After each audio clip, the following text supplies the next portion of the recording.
বাংলাদেশে যে মামুনুল হক সাহেবের মতো জনপ্রিয় ব্যক্তি হেরে যান, এর দ্বারা প্রমাণ হবে বাংলাদেশের কোনো আলেম আর পাশ করার কোনো সুযোগ নেই। কথা ঠিক না? আচ্ছা, ইনসাফের সাথেই বলেন, মামুনুল হকের চেয়ে বেশি জনপ্রিয় আলেম বাংলাদেশে কয়জন আছে হাতে গোনা? বলেন আপনি।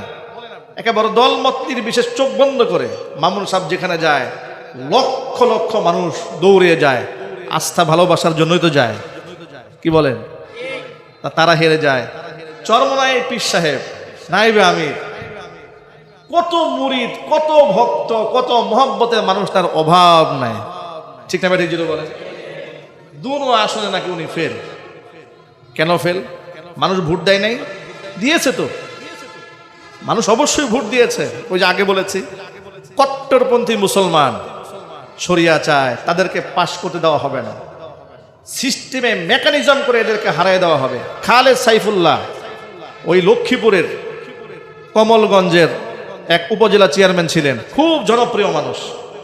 সাইকেল চালায়া আপনারা নির্বাচন করেন, এত জনপ্রিয়, বৃদ্ধ মানুষ, আলেম মানুষ, এলাকার মানুষ মাথায় করে নাচে। তারা বাবারেও চেয়ারম্যান বানিয়েছে, ছেলেকেও মেম্বার বানিয়েছে। এলাকার লোকেরা জোর করে, বাবাও আলেম, ছেলেও আলেম। এই লোকটা ফেল করেছে। কি করে ফেল করে তারা? এই ধরনের জনপ্রিয় মানুষ কি করে ফেল করে? মেকানিজমটা কোথায়? এর মানে আপনিও ভোট দিবেন, ভোট কালেক্ট হবে, সব হবে, ঘোষণা হবে না। এটার নাম গণতন্ত্র। দেখেছেন না, বিএনপির সাথে বাংলাদেশের বরেণ্য 4 জন আলেম জোট করেছিল, বড় বড় আলেম। উবাইদুল্লাহ ফারুক সাহেব বড় আলেম, মুফতি মুনির কাসেমি বড় আলেম, জুনাইদ আল হাবিব জনপ্রিয় ব্যক্তি, বড় আলেম। কি হয়েছে? সব ফেল। সব কি? কথা বুঝে নাই মনে হয়। সব কি? কেন ফেল করলেন? যোগ্যতা নাই, সততা নাই। যোগ্যতা আছে, দক্ষতা আছে, সততা আছে, দিনদারিতা আছে, সব আছে। ফেল করলেন কেন? তারা মহিলাদেরকে নিয়ে এক মঞ্চে নাচতে পারবে না। কথা বলে না কেন? তারা মহিলা নিয়ে নাচতে পারবে না। পশ্চিমারা বুঝে, আমাদের পার্শ্ববর্তী দেশে ওরা বুঝে, এই সমস্ত আলেম ওলামারা ক্ষমতায় বসলে আমরা যে এজেন্ডা বাস্তবায়ন করতে চাই, এগুলো সব বাধা হয়ে দাঁড়াবে। এই জন্য আলেম ওলামা, আমি সবসময় বলতাম যে আলেমরা যে দল থেকে আসুক, আলেমরা পাশ করুক। কেন বলতাম? যাতে করে মমতাজের মতো লোকেরা সংসদে গিয়ে গান গাইতে না পারে। বাংলাদেশের একটি গুরুত্বপূর্ণ সিদ্ধান্ত গতকালকে রাষ্ট্রীয়ভাবে গৃহীত হয়েছে। নির্বাচন হয়ে গেল। গণতান্ত্রিক সিস্টেমে কি হয়ে গেল? নির্বাচন হয়ে গেল। আমরা বারংবার আপনাদেরকে এই কথাই বোঝাবার চেষ্টা করেছি যে একমাত্র আল্লাহর আইন ছাড়া পৃথিবীতে আপনি কোনোদিন শান্তি প্রতিষ্ঠা করতে পারবেন না। এই কথার কি হক নাকি না হক? এই কথা সত্য না মিথ্যা? আপনাদেরকে আরেকটা কথা বলি, যে সিস্টেমের মধ্যে জুলুম থাকে, সেই সিস্টেম দিয়ে কি কোনোদিন ইনসাফ কায়েম করা যায়?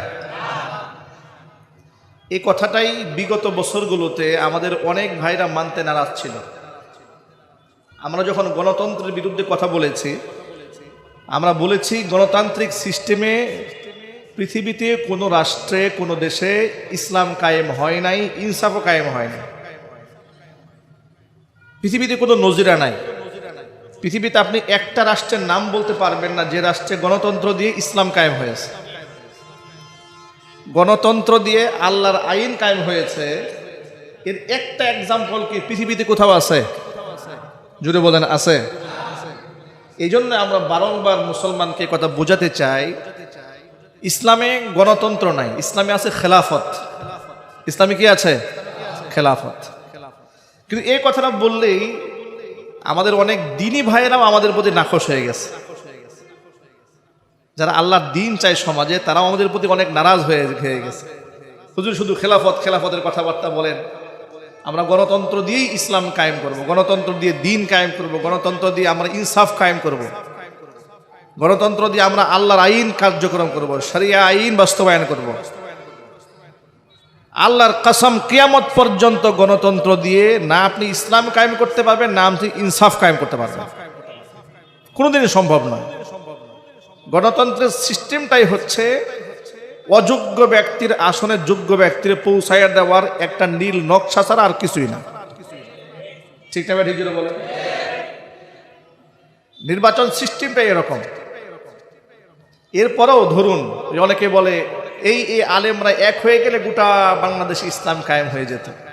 অনেকে বলে না যে এই আলেমের কারণে আমাদের ঐক্যটা হলো না। তো অনেকেই তো ঐক্য হয়েছে, তো ঐক্য হওয়ার পরে যারা খুব খাস করে ইসলাম মানে এর একটাকেও পাশ করতে দেওয়া হয় নাই। একজন না, আপনি একজন নাম বলতে পারবেন না যে খুব কট্টরভাবে ইসলাম মানে সে পাশ হয়েছে। কিয়ামত পর্যন্ত গণতান্ত্রিক সিস্টেমে কট্টরপন্থী মুসলমানকে পাশ করতে দেওয়া হবে না। দুই একটা দেওয়া হয় আই ওয়াশ করার জন্য,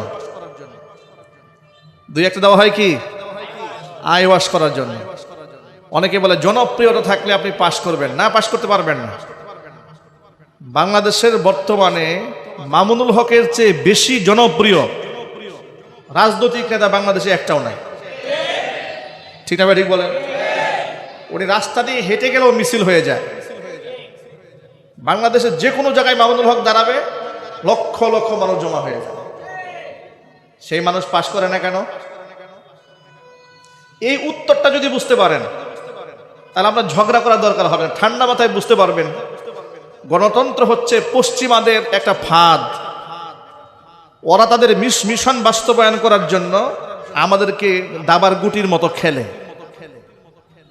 ওরা যাদেরকে থ্রেট মনে করে, পশ্চিমা আদর্শের থ্রেট মনে করে, তাদেরকে তারা কোনোদিন এই দেশে ক্ষমতায় আসতে দিবে না। একই সিস্টেমে গোটা বাংলাদেশের ইসলামপন্থীদেরকে দমায় রাখা হবে। এই জন্য আমি সকল ভাইদেরকে বলি, প্রথমত আল্লাহর কাছে দোয়া করি যারা দায়িত্বে এসেছেন, যে মার্কা থেকে এসেছেন, আল্লাহ পাক যেন তাদেরকে ইনসাফের সাথে যতটুকু সম্ভব মুসলমানের সন্তান হিসেবে দায়িত্ব পালন করার তৌফিক দান করেন। কিন্তু এটাই মুসলমানদের শেষ সমাধান না। মুসলমানদের শেষ সমাধান আছে কোরআনে, মুসলমানদের শেষ সমাধান আছে খেলাফত রাষ্ট্র ব্যবস্থার মধ্য দিয়ে। সেখানে আর অযোগ্য ব্যক্তি যোগ্য ব্যক্তির আসনে বসতে পারবে না। গণতান্ত্রিক সিস্টেমটা দেখেন, আমার ভোটের যে মূল্য রাস্তাঘাটে ডান বুঝে না বাম বুঝে না তার ভোটের একই মূল্য। সেখানে আপনি ইনসাফ কি করে কায়েম করেন? এদের সিস্টেমটাই তো জুলুম। সিস্টেমটা কি জুলুম। এরপর আপনি সব পাশ করেছেন, ঘোষণার সময় গিয়ে আপনাকে জায়গা মতো উল্টায় দেওয়া হলো। কি করবেন আপনি বলেন? আপনি সব পাশ করলেন, মানুষ আপনাকে ভোট দিয়েছে, সাপোর্ট দিয়েছে, সব করলো, ব্যালট বাক্স সব নিয়ে চলে গেল, তাদের মনের মতো ঘোষণা করলো। আপনার কি করার আছে বলেন? এটার নাম গণতন্ত্র। এটার নাম কি গণতন্ত্র। এই জন্য বারংবার আপনাদেরকে বলি, গণতান্ত্রিক সিস্টেমটা একটা কুফরি সিস্টেম, খোদাদ্রোহী সিস্টেম। এই সিস্টেমের মধ্যেই শান্তি নাই, ইনসাফ নাই। তো ওই সিস্টেম দিয়ে আপনি ইনসাফ কায়েম করবেন কি করে? দেখেছেন না, বিএনপির সাথে বাংলাদেশের বরেণ্য 4 জন আলেম জোট করেছিল, বড় বড় আলেম। উবায়দুল্লাহ ফারুক সাহেব বড় আলেম, মুফতি মুনির কাসেমি বড় আলেম, জুনায়েদ আল হাবিব জনপ্রিয় ব্যক্তি বড় আলেম। কি হয়েছে? সব ফেল। সব কি কথা বুঝে নেই মনে হয়? সব কি কেন ফেল করলেন? যোগ্যতা নাই, সততা নাই। যোগ্যতা আছে, দক্ষতা আছে, সততা আছে, দিনদারিতা আছে, সব আছে। ফেল করলেন কেন? তারা মহিলাদেরকে নিয়ে এক মঞ্চে নাচতে পারবে না। কথা বলে না কেন? তারা মহিলা নিয়ে নাচতে পারবে না। পশ্চিমারা বুঝে, আমাদের পার্শ্ববর্তী দেশে ওরা বুঝে। এই সমস্ত আলেম ওলামারা ক্ষমতায় বসলে আমরা যে এজেন্ডা বাস্তবায়ন করতে চাই এগুলো সব বাধা হয়ে দাঁড়াবে। এই জন্য আলেম ওলামা, আমি সবসময় বলতাম যে আলেমরা যে দল থেকে আসুক আলেমরা পাশ করুক। কেন বলতাম? যাতে করে মমতাজের মতো লোকেরা সংসদে গিয়ে গান গাইতে না পারে। এটাই তো চেয়েছিলাম আমরা, কিন্তু আমাদের চাওয়া পূর্ণ হয়েছে? হবে না। তবে অনেক ভালো মানুষও পাশ করেছে। ওই যে আমরা বলেছি কিছু ভালো মানুষ তো পাশ তারা করাবে, না করলে তো আপনারা বুঝে যাবেন যে সব শয়তানি চলতেছে। এই জন্য ভালো ভালো কিছু মানুষ পাশ হয়েছে।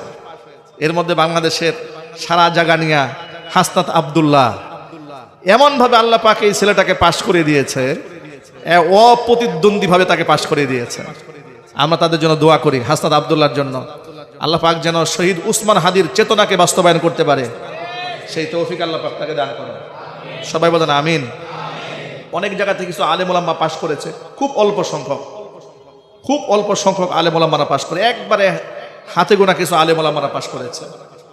বেশিরভাগ জায়গায় আলেমরা পাশ করেন নাই। জনপ্রিয় আলেম মামুনুল হক সাহেব পাশ করেন নাই। আমি গত দুদিন আগে বলেছি, বাংলাদেশে যদি মামুনুল হক সাহেবের মতো জনপ্রিয় ব্যক্তি হেরে যান, এর দ্বারা প্রমাণ হবে বাংলাদেশের কোনো আলেম আর পাশ করার কোনো সুযোগ নাই। কথা ঠিক না? আচ্ছা, ইনসাফের সাথেই বলেন, মামুনুল হকের চেয়ে বেশি জনপ্রিয় আলেম বাংলাদেশে কয়জন আছে হাতে গোনা? বলেন আপনি। একেবারে দলমত বিশেষ চোখ বন্ধ করে মামুনুল সাহেব যেখানে যায় লক্ষ লক্ষ মানুষ দৌড়ে যায়, আস্থা ভালোবাসার জন্যই তো যায়।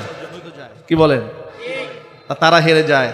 চরমনাই পীর সাহেব, নাইবে আমির, কত মুরিদ, কত ভক্ত, কত মহব্বতের মানুষ, তার অভাব নাই। ঠিক না বেটি? যেটা বলেন দুনো আসনে নাকি উনি ফেল। কেন ফেল?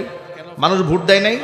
দিয়েছে তো, মানুষ অবশ্যই ভোট দিয়েছে। ওই যে আগে বলেছি, কট্টরপন্থী মুসলমান শরিয়া চায়, তাদেরকে পাশ করতে দেওয়া হবে না, সিস্টেমে মেকানিজম করে এদেরকে হারাই দেওয়া হবে। খালেদ সাইফুল্লাহ ওই লক্ষ্মীপুরের কমলগঞ্জের এক উপজেলা চেয়ারম্যান ছিলেন, খুব জনপ্রিয় মানুষ, সাইকেল চালায়া আপনারা নির্বাচন করে।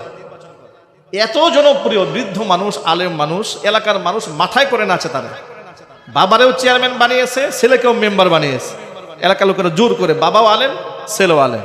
এই লোকটা ফেল করেছে। কি করে ফেল করে?